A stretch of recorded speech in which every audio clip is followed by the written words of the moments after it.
अभी नारद भक्ति सूत्र पर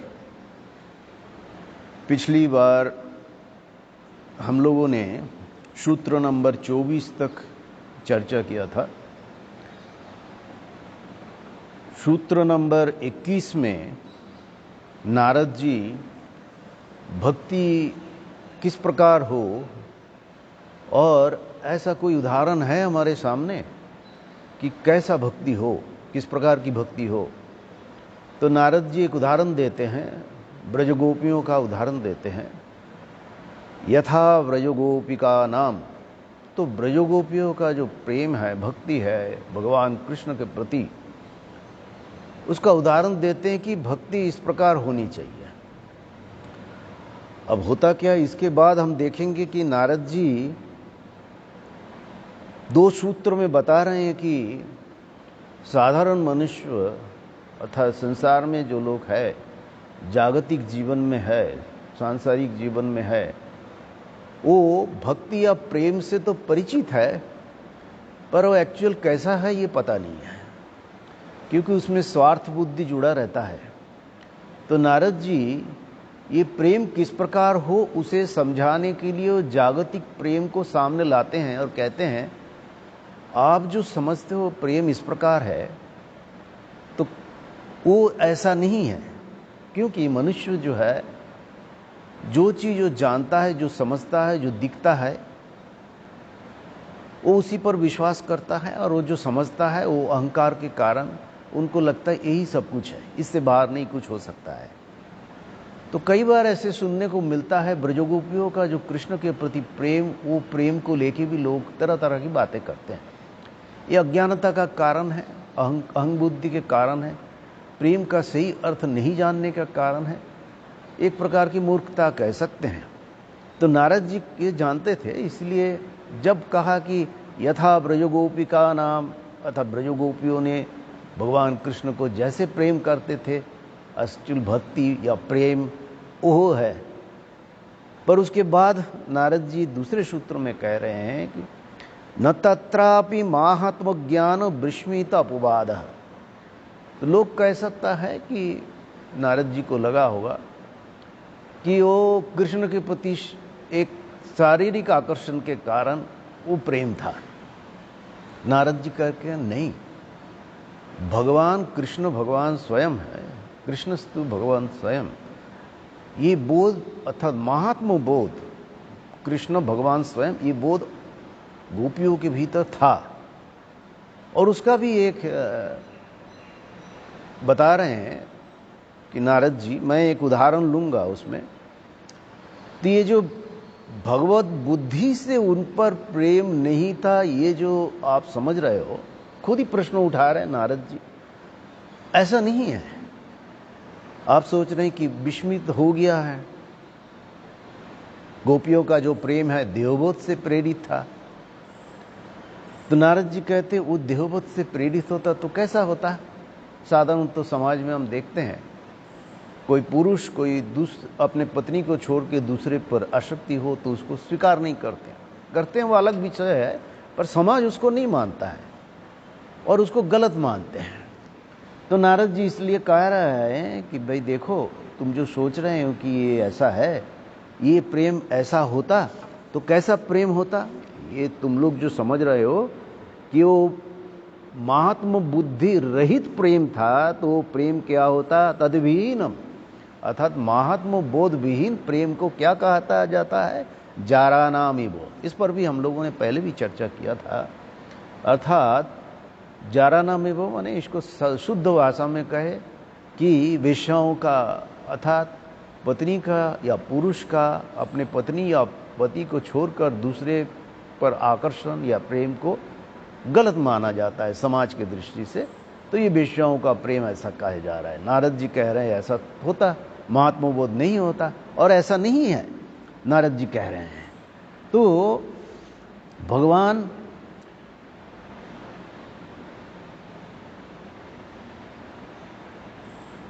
अच्छा, वो प्रेम कैसा था। भागवत में गोपियों का जो प्रेम महात्म बुद्धि युक्त था, ये भागवत में इसका एक श्लोक से पता चलता है। भागवत के रचनाकार कृष्णद्वैपायन व्यासदेव जी। अच्छा, वहां गोपियों ने कृष्ण के बारे में कह रहे हैं, क्या कह रहे हैं? न खलु गोपिका नंदनो भवान अखिल देहिनम अंतरात्मा दृक्। सामान्य अर्थ इसका है, न खलु गोपिका नंदनो भवान। आप से मात्र कृष्ण के लिए कह रहे हैं। गोपिका नंदन अर्थात यशोदा नंदन कृष्ण मात्र नहीं हो, अब क्या हो? ये बहुत पते की बात है। कह रहे अखिल देहिनम, अखिल माने समग्र ब्रह्मांड में जितने जीव है उनके देह के ऊपर जो है, देह के कर्ता जो है देही है। अखिल देहिनाम अंतरात्मा दृक्, अंतरात्मा के रूप में आप विराज करते हो। अंतरात्मा मतलब वो अर्थात दृष्टा के रूप में अंतरात्मा, क्योंकि भगवान दृष्टा स्वरूप है, देखते हैं। वो जीव के कार्य से वो प्रभावित नहीं होते हैं। जैसे आत्मा है, ये जीवात्मा की बात नहीं, चैतन्यात्मा की बात हो रहा है, जिसके कारण ये शरीर चलता है, कार्य करता है, जिसके कारण। तो इसको कई बार उदाहरण के तौर पर लोग कहते हैं कि जैसे बिजली है, वो अलग अलग माध्यम के भीतर उसका प्रकाश अलग अलग प्रकार का होता है। छोटे लाइट में, बड़े लाइट में, पंखे में, सब अलग अलग प्रकार के हैं। पर जब वो बस जो चीज है वो उसके योग्य जब तक है तब तक बिजली का प्रवाह होता रहता है, और जैसे ही वो योग्य नहीं रह जाता है किन्हीं कारण से, तब वो प्रकाश नहीं देती। तो इसी प्रकार यहां कहा जा रहा है कि ये भगवान जो है हर जीव के भीतर अंतरात्मा के दृष्टा के रूप में विराजमान करते हैं, गोपियों कह रहे हैं। इसलिए भगवान के महात्म बोध, ये उदाहरण के तौर पर हमने लिया, भगवान के प्रति महात्म बोध था। इसलिए आप जो एक प्रश्न उठा सकते हो कि महात्म रहित था उनका प्रेम, ऐसा नहीं है। तो क्योंकि यद्यपि नारद जी ने ये नहीं कहा, ये मैंने भागवत के उदाहरण को दिया, तो गोपियों का कृष्ण के प्रति जो प्रेम है, वो प्रेम जो है वो महात्म युक्त था, और भगवत बुद्धि से प्रेम था, और शरीर बोध से प्रेम नहीं था, प्रेम के लिए प्रेम था। अच्छा, ये भक्ति किस प्रकार हो, प्रेम सचमुच में कैसा हो? जागतिक प्रेम से हम परिचित है, क्योंकि नारद जी ये सब उदाहरण दे रहे ताकि हम समझ सकें। जागतिक प्रेम क्या रहता है? पिछले बार भी मैं इस पर चर्चा किया था। पुरुष का नारी के प्रति प्रेम जो है आपातोपतीयमान प्रेम होता है, पर पुरुष का प्रेम मुख्य हो जाता है। वो नारियों के प्रेम कहे या नारियों के सुख दुख या सुविधा असुविधा से ज्यादा महत्वपूर्ण नहीं है। पुरुष के लिए अपना सुख सुविधा ही मुख्य हो जाता है। नारियों के क्षेत्र में भी यही है, उनको अपना सुख मुख्य हो जाता है। इसका एक उदाहरण भी दिया जाता है। जैसे मान लो कोई पुरुष कोई नारी से प्रेम करता है, इसको समझने के लिए हम इसको समझे तो हम देखते हैं ऐसे जैसे मानो लगता है कितने आकर्षण, पर कम उम्र के हैं मान लो दोनों। अभी आप देखें दोनों में से कोई एक बीमार पड़ जाए, ऐसे बीमार पड़ जाए कि उसका शरीर किसी काम का नहीं रह जाए, बिस्तर में पड़े हुए हैं, कुछ दिन तो वो पास्ट आकर्षण के कारण वो चलता है। जैसे पंखा हम बंद करते, स्विच बंद कर देते, कुछ देर घूमता है, उसी प्रकार वो प्रेम दिखता है। अपने पत्नी हो, पति हो, कुछ देर तक दिखता है, कुछ दिन तक दिखता है, धीरे धीरे कम होते जाता है, क्योंकि पुरुष को या स्त्री को पता चलता है मुझे जो सुख चाहिए, जो आनंद चाहिए, इससे नहीं मिल रहा है। तो ये संसार का जो प्रेम है स्वार्थ युक्त प्रेम है। तो भगवान कह रहे हैं कि भाई तुम जो ये समझते हो ये प्रेम ऐसा है, ऐसा नहीं है। तो स्वार्थ युक्त प्रेम जो है भगवान के प्रति सचमुच में भक्ति किसको कहा जाए? तो उसके बाद भगवान नारद जी कहते हैं कि नास्ति एव तस्मिन् तत्सुख सुखित्वम, बड़ा इंपॉर्टेंट सुख है। और शास्त्र भी उसको माना है कि ये सांसारिक जो प्रेम है उस प्रेम में निस्वार्थ प्रेम का कुछ अंश जो दिखाई देता है माँ के अपने संतान के प्रति। माँ अपने रिटर्न के आशा लेके संतान के प्रति प्रेम नहीं करती, संतान के लिए अपने को बलि भी चढ़ा देती है। एक उदाहरण कोई देता है, शेर आ गया बीच में और बच्चे को मां के प्रति, मां को दौड़ा है तो भाग गई, पर जो उसके बच्चों के लिए बच्चों पर अटैक किया तो वो एकदम शेर पे लड़ पड़े। तो पिछली बार हम लोगों ने सुना था ये जो नारद जी कह रहे हैं, नास्ति एव तस्मिन तत्सुख सुखित, उनके सुख में सुख है, अपना सुख मुख्य नहीं है। सांसारिक प्रेम में जो प्रेम करने वाला प्रतीत होता है उसको अपना सुख ही मुख्य है, पर भगवत प्रेम में वो प्रेम जो है वो भगवान के सुख में सुख है भक्तों का, तत्सुख सुखित्व, ये विशेषता है, दोनों फर्क है। तो गोपियों का जो प्यार है वो महात्मा बुद्धि युक्त है, रहित नहीं था और देहबद युक्त नहीं था, ये जान के रखे। और गोपियों का जो प्यार है वो नारद जी के प्रति कैसा प्यार, नारद जी कह रहे हैं नास्त्येव तस्मिन तत्सुख सुखित्वम। ये बड़ा इंपॉर्टेंट सूत्र है, इसको ध्यान रखें कि हम अपने आप को जब इंट्रोस्पेक्शन बोलते हैं, विचार विश्लेषण करते हैं अपने लिए, अपने मन को जब देखते हैं दृष्टा के रूप में, अभी अपने आप को मन को देख सकते हैं दृष्टा के रूप में। तो कैसे, अच्छा मैं किसी से प्यार करता हूं तो जब हम बैठ के ऐसे अकेले आप जब विचार करें देखें तब ये बोध होगा कि नहीं, इवन जब हम कोई दान पुण्य भी करते हैं तो उसके पीछे एक मतलब ये जाता है। इसलिए शास्त्र में महापुरुष लोग बार बार आके निष्काम कर्म योग की बात क्यों करते हैं, भगवान ईश्वर प्रीत्यार्थ कर्म क्यों बताते हैं, क्योंकि उसमें कर्म संस्कार नहीं बनता है। कर्म संस्कार बना, गति शुरू, जन्म शुरू, कर्म संस्कार पीछे से लेके फिर नए जन्म, फिर कर्म संस्कार, फिर चलते चले जाना, धक्का खाना, कब क्या, आज हम बड़े सुख से है, अगली बार किस स्थिति में आएंगे कुछ मालूम नहीं।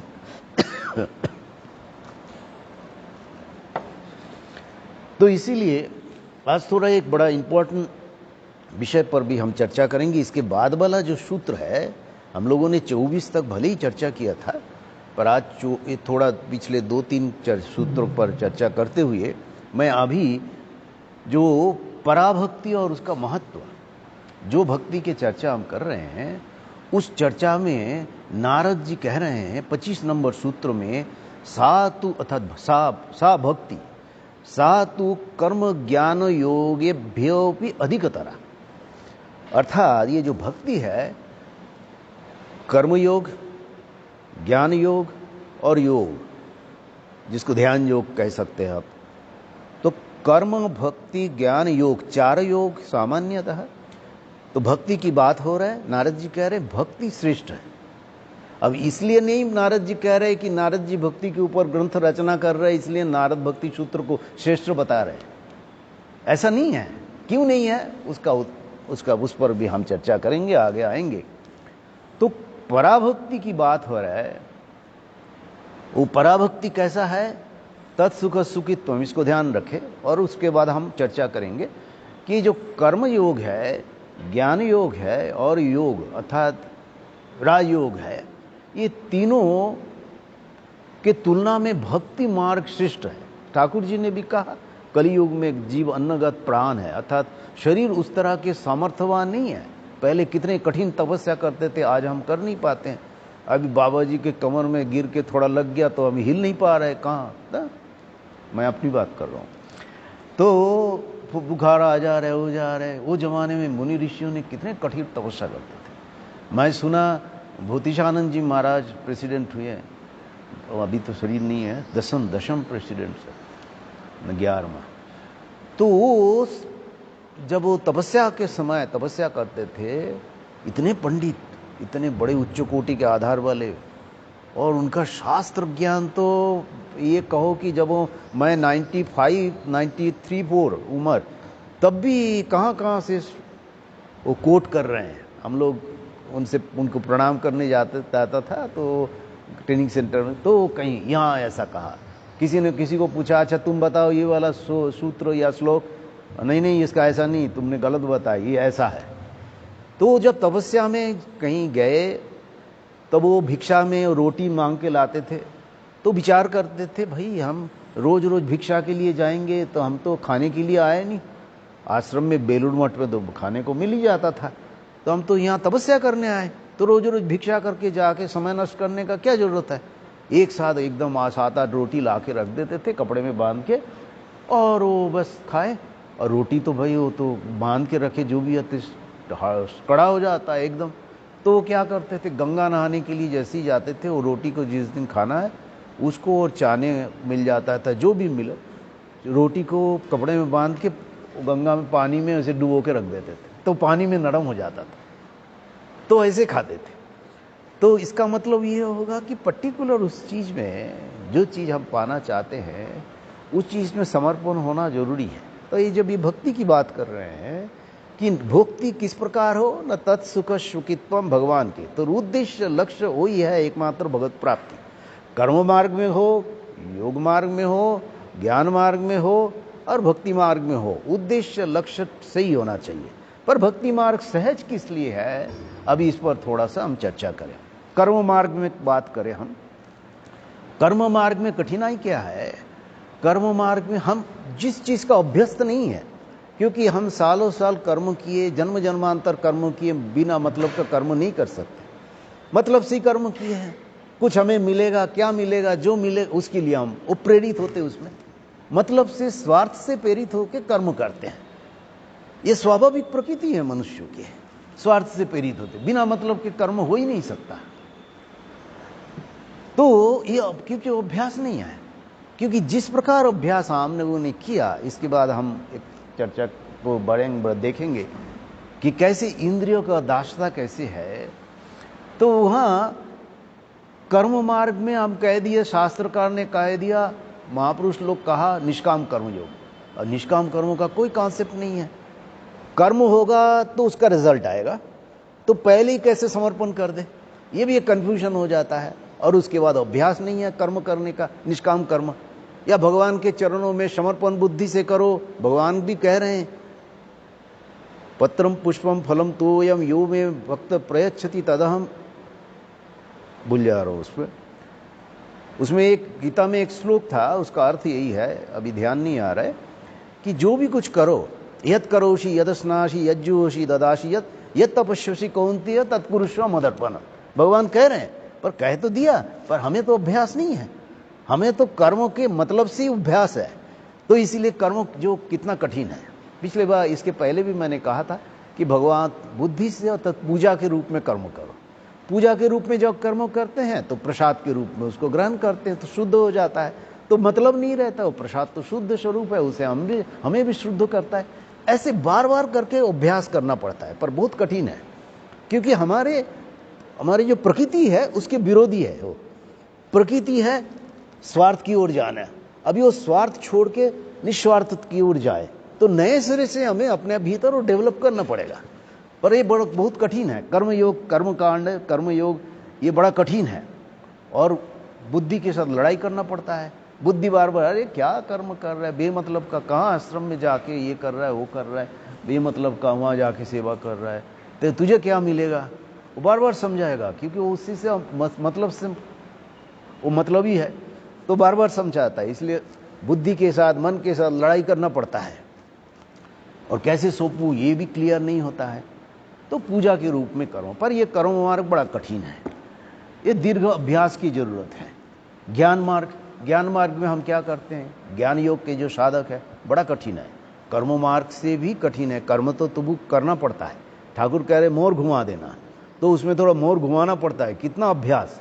और ज्ञान मार्ग में समस्या क्या है, जो ज्ञान की साधना में, ज्ञान में नेति करना पड़ता है।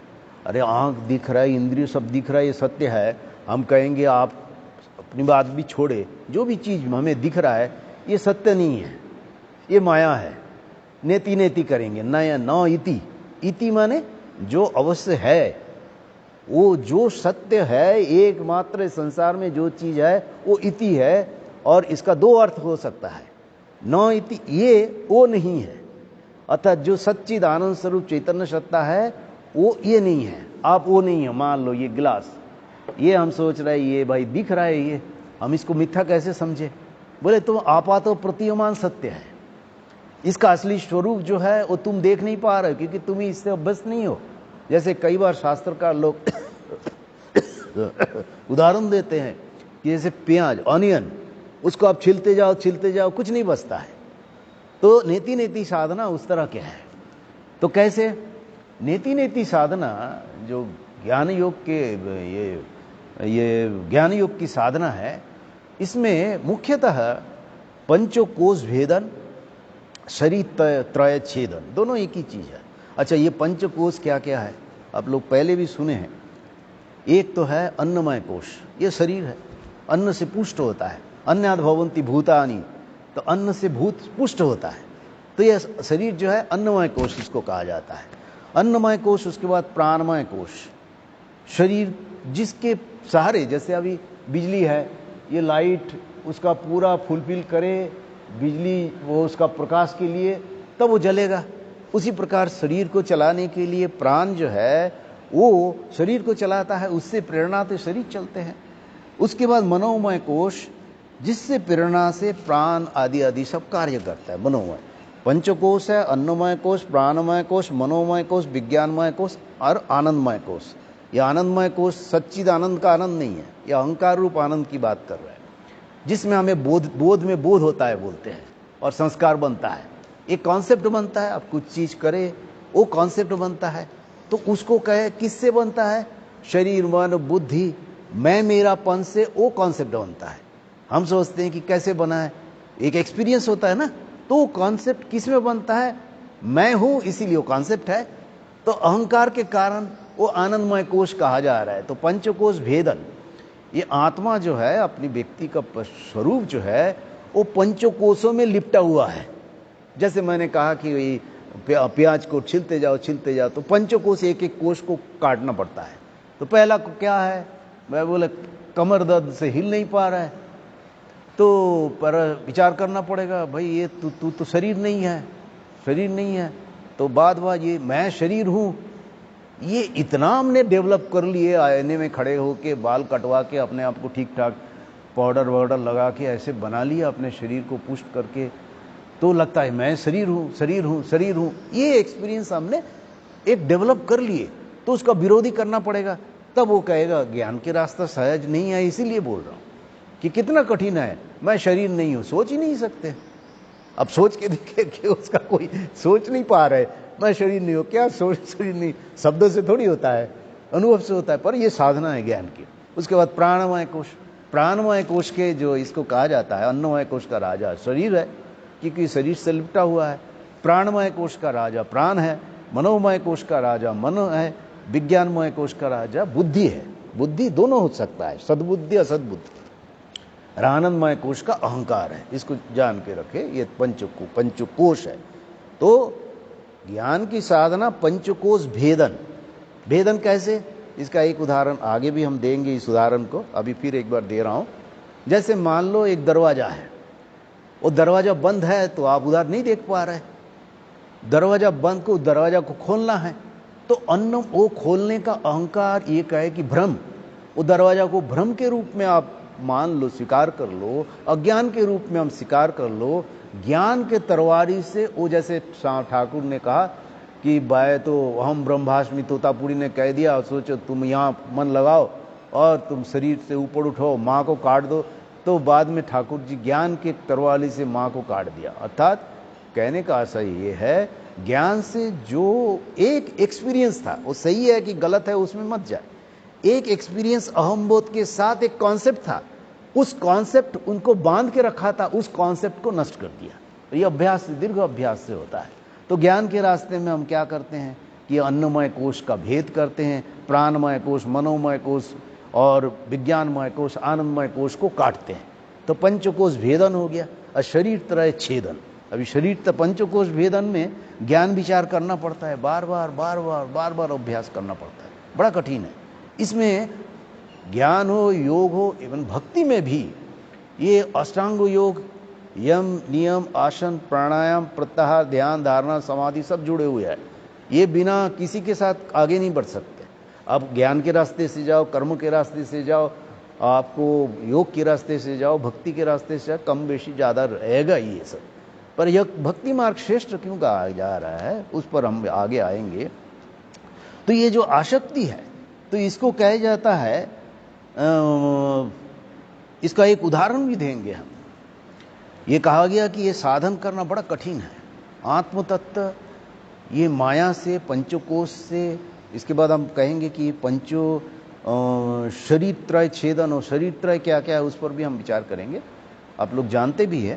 तो इसके पहले ये जो पंचकोश भेदन को लेके इस ज्ञान के मार्ग में चलने के लिए क्या साधन होता है और कौन कौन पा सकता है, इसको हम भगवत गीता में भी हम पढ़ते हैं। बड़ा कठिन है, इसलिए भगवत गीता में भगवान कहते हैं कि मनुष्यानाम सहस्रेषु कश्चित् यतति सिद्धये यततामपि सिद्धानाम कश्चित् माम वेत्ति तत्ततः। उनको सचमुच में अपना स्वरूप जान पाते हैं कोई बिरले ही। बंगला में एक काली कीर्तन है कि वो क्या पतंग, आपको माने पतंग काटता है, बोलते बहुत बिरले ही पतंग काटता है, कोई ना कोई एक, उसका भूल जा रहा हूँ कि वो काली कीर्तन है, उतना चर्चा नहीं है इसलिए। तो इसमें कहने का ये है, तो ज्ञान के रास्ते में साधन कोई कोई कर सकते हैं। ये कठोपनिषद में भी, उपनिषद में भी इसकी चर्चा है।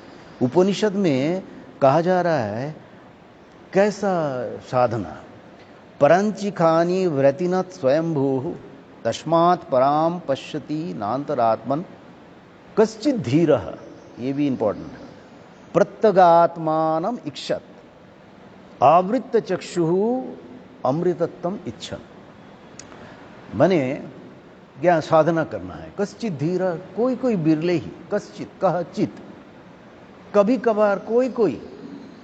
परांची खानी, परांची खानी माने इंद्रियानी, खानी इंद्रियानी, परांची माने अच्छा उसका मूवमेंट जो है इंद्रियों का बहिर्मुख है।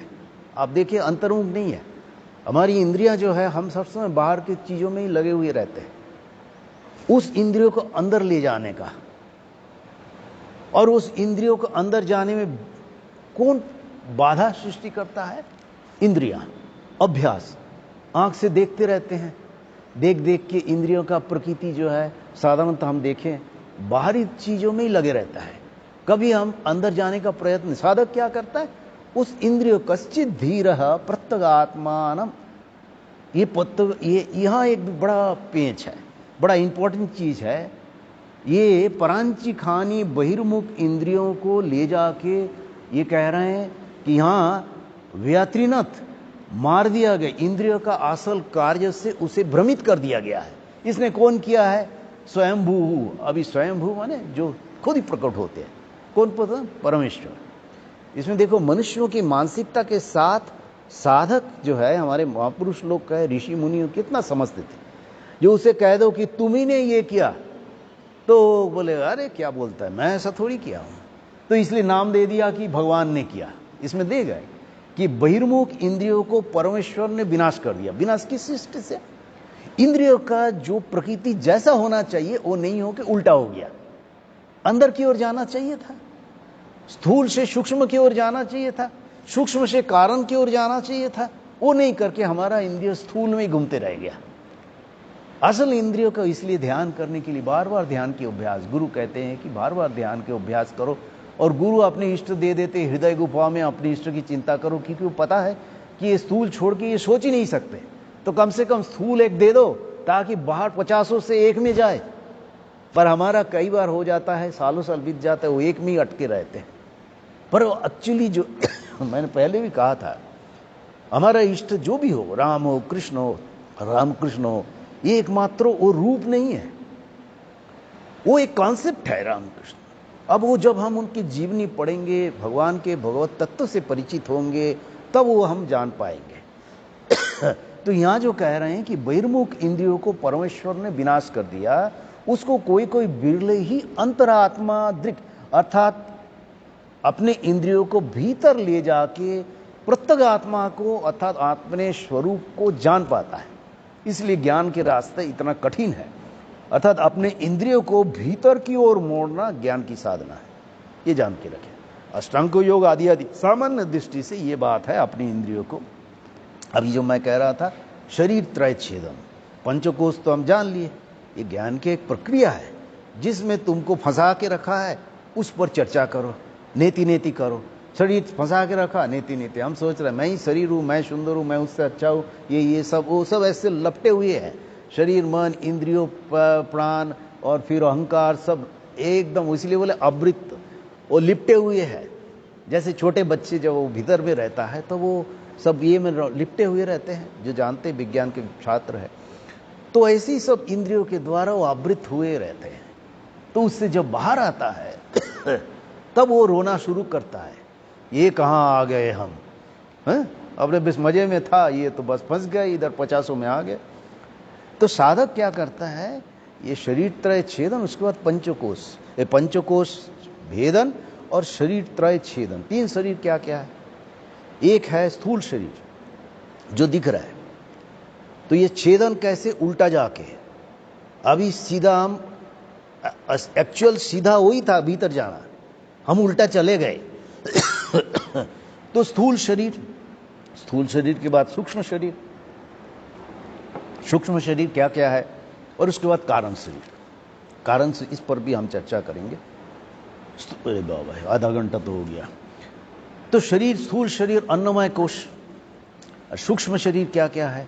सूक्ष्म शरीर है प्राणमय कोश, और उसके बाद मनोमय कोश, और उसके बाद विज्ञानमय कोश। थोड़ा सूक्ष्म, एक है प्राणमय कोश जिसके कारण शरीर चलता है, उसके पीछे और सूक्ष्म।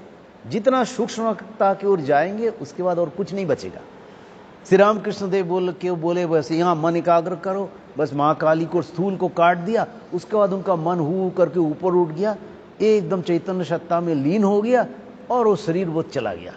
तोतापुड़ी बोले क्या बात है, 3 दिन में ये जो मैं सालों साल साधना कर रहा हूँ, उसमें जो चीज प्राप्त करने में मुझे इतने साल 40 साल लग गया, ये 3 दिन में कर लिया। अर्थात मन ऊपर उठते उठते स्थूल से, शरीर से मन जब उठ जाता है, माँ के जीवन में भी हम पढ़ते हैं, जो माँ नीलम बाबू बागानबाड़ी में छत में बैठ के ध्यान कर रही, बाद में वो बोलते मैं तो बैठा हूँ, मन बाहर चला गया, पर शरीर में आने का मन नहीं कर रहा है। माँ कहती है बाद में कि बोले ये बस हार मांस के शरीर है, इसमें जाने का मन ही नहीं कर रहा है, पर फिर आना जाना पड़ा। तो ये जो शरीर त्रय में एक है प्राणमय कोश, मनोमय कोश और विज्ञानमय कोश, इसको भी काटना पड़ता है। उसके बाद कारण शरीर, आनंदमय कोश।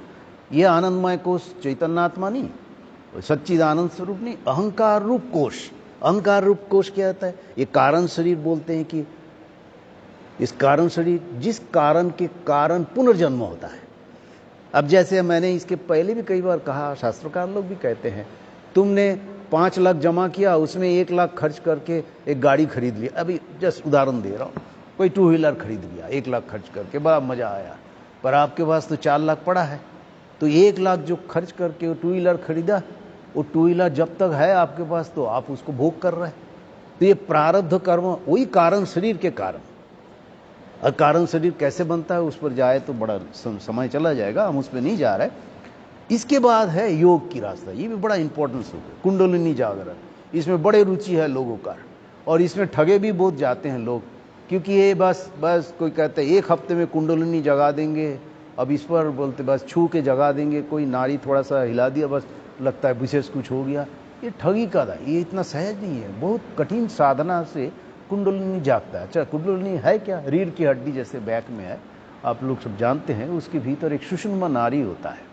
वो जो नाड़ी है वो नीचे तक बंद है, जो स्नायु जाल है ना नीचे पोर्शन में, तो वहाँ वो बंद है, उसमें ब्लड सर्कुलेशन नहीं होता है। ये डॉक्टरी भाषा में इसका कोई मतलब नहीं है, वो है ठीक है सुषुम्ना नाड़ी, पर आध्यात्मिक क्षेत्र हिसाब से इसका बहुत महत्व है। योगी क्या करते हैं, उस बद्ध नाड़ी को, जो बंद किया हुआ नाड़ी को खोल के उसके भीतर ब्लड सर्कुलेशन, सब बहुत कठिन साधना के सापेक्ष है, ऐसे नहीं बनता है कुंडलिनी जागरण हो जाता है। तो ये सामान्य दृष्टि से उसका प्रवाह जो है नीचे से ऊपर जाएगा। योगी क्या करता है, ये जैसे, और ये 6 चक्र भेद। 6 चक्र क्या क्या है? 3 चक्रों में साधारण मनुष्यों का मन घूमते रहता है, लिंग, गुह्य, नाभि, अतः नीचे के पोर्शन में ही बस उसी में मजे, खुद उसको ऊपर के पोर्शन से कोई लेना देना नहीं है। इसीलिए गुरु देखो दीक्षा लेते हैं तब बोलते भाई हृदय में अपने इष्ट को चिंता करो, कम से कम मन को थोड़ा सा ऊपर उठाओ। उसमें भी सालों साल साधना करना पड़ता है, तब जाके हृदय में अपने मन को एकाग्र होता है, और उसमें क्या क्या अनुभूति होता है। तो ये 6 चक्र भेद में ब्लड सर्कुलेशन नीचे का खुल के, वो उसके लिए कई प्रक्रिया है। अब ये अष्टांग योग की बात किए तो उसे और बहुत सी साधना है। तो इसलिए इतना कठिन है। तो योगी क्या करता है, वो योग साधना, इराई योग, तो योग साधना के माध्यम में सुषुम्ना नाड़ी का नीचे का मुंह खोल के उसमें ब्लड सर्कुलेशन शुरू करता है। अच्छा, जैसे जैसे मन ऊपर जाता है ऐसे ऐसे कैसे अनुभूति होता है। एक तो जिसको पहला जो है षट चक्रों में पहला है मूलाधार हो गया, उसके बाद स्वाधिष्ठान लिंग, एक है गुदा, लिंग और नाभि, ये तीनों में साधारण मनुष्य का मन घूमते रहता है, इससे ऊपर जाता ही नहीं। और वो जाने भी नहीं देता है उसको कर्म संस्कार, उसका जो सोच और पास्ट एक्सपीरियंस जो है, जो उन्होंने ही बनाया है, वो उसको जाने नहीं देता। अरे क्या रखा है उसमें, तो पर उसको कठिन है क्योंकि उसके ऑपोजिट हम लोगों ने अभ्यास करते चले गए हैं। उसके बाद है नाभि, जिसको नाभि है मणिपुर चक्र, उसके बाद अनाहत, यहीं से शुरू होता है ऊपर की ओर जाने का, हृदय में। इसीलिए गुरु पहले बोलते हैं कि भाई देखो ठीक है, संसार के कामकाज कर रहा है, बीच बीच में जब ध्यान के लिए बैठो और अपने इष्ट वो अपने हृदय गुफा में सोचने का प्रयत्न, मैंने अभ्यास कराना।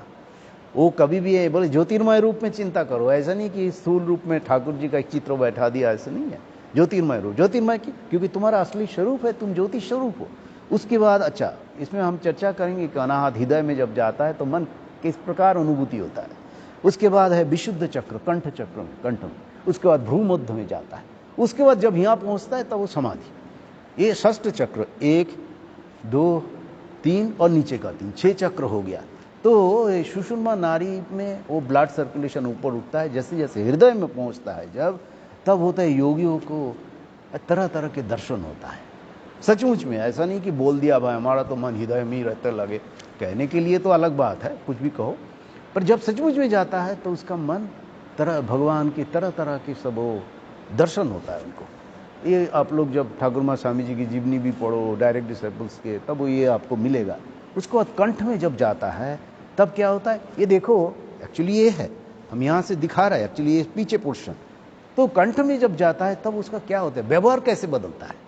अब जैसे हृदय जब यहाँ आ रहे तब उसको तरह तरह के दर्शन होता है, जो दर्शन पहले नहीं था। वो दर्शन भले ही उसके साथ पास्ट एक्सपीरियंस का प्रभाव है, पर ये जान के रखे जो नहीं हुआ वो होता है। उसका प्रमाण है कि तुम्हारा मन ऊपर उठ रहा है, ये कहने के लिए नहीं, सचमुच में अनुभव होता है। कोई भ्रम के कारण दर्शन ऐसा नहीं, वो दिखता है सचमुच में। तो कंठ में जब जाता है तो वो योगी ईश्वरीय बातें करना, सुनना, बोलना ये अच्छा लगता है। संसारी बातें करना उनको मन ही नहीं करता है। पर वो भी बात जान के रखे, वैसा होगा पर वो नीचे खींचेगा भी, क्योंकि नीचे से ऊपर उठा रहा है। नीचे का एनर्जी इतना स्ट्रांग रहता है, वो उसको खींच के नीचे लाएगा।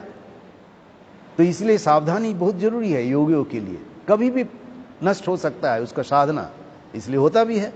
तो वो प्रयास ऊपर जाता है, ऐश्वर्य बातें ये सब छोड़ के वो बार बार मन करता है फिर भगवान की बातें करे और कोई बात नहीं करे। ठाकुर जी जैसा, ठाकुर जी का तो लीला था, वो कह रहे कि भाई संसारी लोग बार बार ये सब आके इसके साथ संसारी बातें कर करके शरीर जल रहा है मेरा, कोई कहाँ गए त्यागी संतान लोग, तुम लोग आओ। वो दक्षिणेश्वर के छत में चढ़ के वो पुकारते थे ना, बाद में तो कहते नरेन आदि सब भक्त लोग आए, त्यागी संतान लोग आए। तो उसके बाद आज्ञा चक्र में जब यहाँ आता है, यहाँ कैसे होता है, जब यहाँ आ जाता है मन यहाँ आ जाए, कंठ से यहाँ आ गया, यहाँ तो रहता है तब ठीक है, दोनों चलता है। यहाँ आके तब क्या होता है, सहस्रार अर्थात जो दिखता है, जो हम पाना चाहते हो दिख रहा है, पर वो छू नहीं पाते हैं। जैसे मान लो आपके घर में एक कांच की अलमीरा है, अंदर में किताब सजी हुई है, पर आप देख रहे हो किताब है, आप छू नहीं पा रहे क्योंकि कांच है। कांच को खोलोगे, जब वो कांच का जो भेद है वो नष्ट हो जाएगा, तभी वो किताब छू सकते हो। तो उसी प्रकार जब आज्ञा चक्र में मन चला जाता है तब वो दिखाई देता है कि ये मुझे मिलने वाला है। तो ये एक एक दरवाजा, जो मैं पहले एक बार कर रहा था, तो एक दरवाजा, वो दरवाजा क्रॉस किया। जैसे मान लो हृदय तीनों दरवाजा में तो घूमते रहता है। अब कभी अपने कमरे में इधर दरवाजा खोले तो अपने शयन कक्ष में गया, उधर किचन गया, ये तीनों दरवाजा नीचे का वही सब चलता है। उसके बाद जब यहाँ आया हृदय में, जब ये आया, तब हृदय में जब आया तब थोड़ा सा ऊपर उठा, तब थोड़ा सा ईश्वरीय ये दर्शन होते होने लगा। उसके बाद जब कंठ में गया है तब क्या होता है, वही सब बातें, बस दर्शन तो होता ही है, क्योंकि जो छोड़ के आए वो भी होता है। हृदय में जब दर्शन वगैरह भी होता है, ईश्वरीय बातें करना, यही सब उनको, बाकी संसारी बातें करना मन ही नहीं करता है उसको। उसके बाद जब आज्ञा चक्षु ये में चला जाता है, तब वो भगवान, तब ये पीछे नीचे का दोनों दर्शन तो होता ही है, उसके साथ एड ऑन हो जाता है। उसके बाद वो कहेगा कि भाई मेरे को दिख रहा है, मैं इसको ईश्वर को जैसे मान लो छू लिया, पर छू नहीं पा रहा हूं। वो एक जैसे पतला मेम्ब्रेन जैसा ये कांच का परत रह जाता है। तब जब वो काट जाता है, तब वो सहस्रार में जब मन चला जाता है, तब और कुछ, इसीलिए ठाकुर जी का बोले ना कि वो 3 दिन में सच्चित आनंद स्वरूप में प्रतिष्ठित हो गया, समाधि में चले गए। उसमें ये सट चक्र भेदन, ये कुंडलिनी जागरण का सामान्य रूप से ये 2-4 बातें किया। तो एक, जैसा मैंने कहा, जो ये भी उदाहरण समझ सकते हैं, जैसे आज्ञा चक्षु में जो यहां जाता है, जिसमें कांच का एक जैसे दिख रहा है, अलमारी में किताब देख पा रहा हूं, उसमें जीवात्मा और परमात्मा में थोड़ा सा भेद, अहंकार रह जाता है। ये अहंकारी वो कांच जैसा है, थोड़ा सा अहंकार, मैं मेरापन थोड़ा सा रह जाता है, वहां चला जाता है। तो समाधि मतलब मैं मेरापन नहीं है, ये जान के रखें, उसमें मेरापन नहीं। पर उस समाधि से जैसे उतर के आएगा, यहां आ गया मन, तो मैं मेरापन आके उसको घेर लेता है। और साधक ठाकुर भी कह रहे हैं, सामान्य तो साधकों का मन 21 दिन के बाद शरीर नष्ट हो जाता है। जिस समाधि में हो जाए ना, तो शरीर में जाने का मन नहीं करता है, शरीर उसके लिए एक सामान्य साधन मात्र हो जाता है। साधन माने उसके माध्यम से ऊपर जाता है। तो ये कह रहा है, सहस्रार की मन जब चला जाता है, तब समाधि, इसका थोड़ा लंबा था। तो कई बार कुंडलिनी जगाने, जैसा मैंने कहा, इसलिए बड़ा सावधान रहना चाहिए कि 1000 रुपया दो, कुंडलिनी जगा के छोड़ देंगे। इसमें कई बार हम फंसते हैं, इतना सहज नहीं है। कई बार हम सुनते थे, मैं कई बार, वो किसी का नाम नहीं ले रहा हूं, कि हमारे इस एक सिटी का नाम लिया, जयपुर शहर में ही मान लो कोई ऐसी संस्था है, ऐसे कहते हैं कि करीब 100 ब्रह्मज्ञानी है। बोले इतना सहज होता तो सब ब्रह्मज्ञानी? तो ये ऐसे नहीं होता है साधन। इसलिए तो मुनि ऋषियों ने हजारों कितने सालों साल, कितने जन्म साधना किए, तपस्या किया, तब जाके ये होता है। तो ये कर्म भक्ति ज्ञान, इसमें श्रेष्ठ है भक्ति मार्ग। भक्ति श्रेष्ठ है, श्रेयस्कर भी है। श्रेयस्कर में मानी इतने सब साधना जो अभी कहा गया, पंचकोश भेदन आदि साधारण भक्त लोग कहाँ समझेंगे। बस मैं हूं। तो श्री रामकृष्ण देव भी कह रहे हैं कि दास अहम होके रहे, ये अहंकार जाता नहीं है। तो इसलिए कह रहे हैं कि भक्ति मार्ग श्रेष्ठ है, श्रेयस्कर भी है और सहज भी है, क्योंकि हम स्वाभाविक प्रकृति है हमारा भक्ति करना। तो इसीलिए कर्म योग में मन के साथ लड़ना, और योग के साथ, तब जैसे ज्ञान के साथ, ज्ञान योग में, ज्ञान साधना में इतने सब विचार करना, शरीर तय भेदन, पंचकोश छेदन आदि जो, और अष्टांग योग, ये सब इतना कठिन है। पर इसलिए योग के रास्ते से भी ये बड़ा कठिन है योग मार्ग, क्योंकि हम योग शास्त्र में पढ़ते हैं, योग चित्तवृत्ति निरोध। योग क्या है?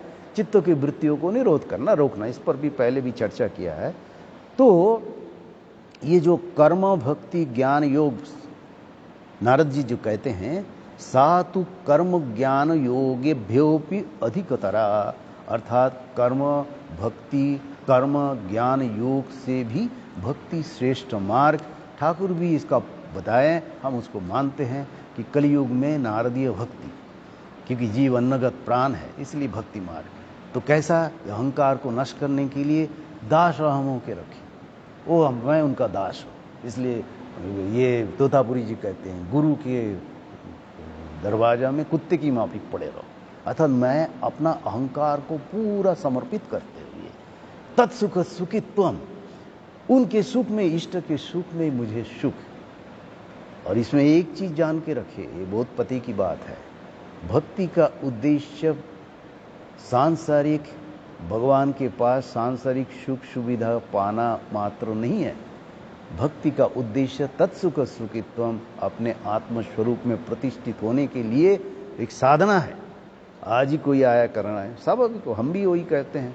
हम बीमार होते ठाकुर को बताएंगे, माँ को बताएंगे, वो कह रहे, पति पत्नी आए, कह रहे कि महाराज पहले बड़ा समस्या था, सवेरे ही मिला, अभी जब से दीक्षा लिया हम लोग बड़ा अच्छा से होते जा रहा है सब।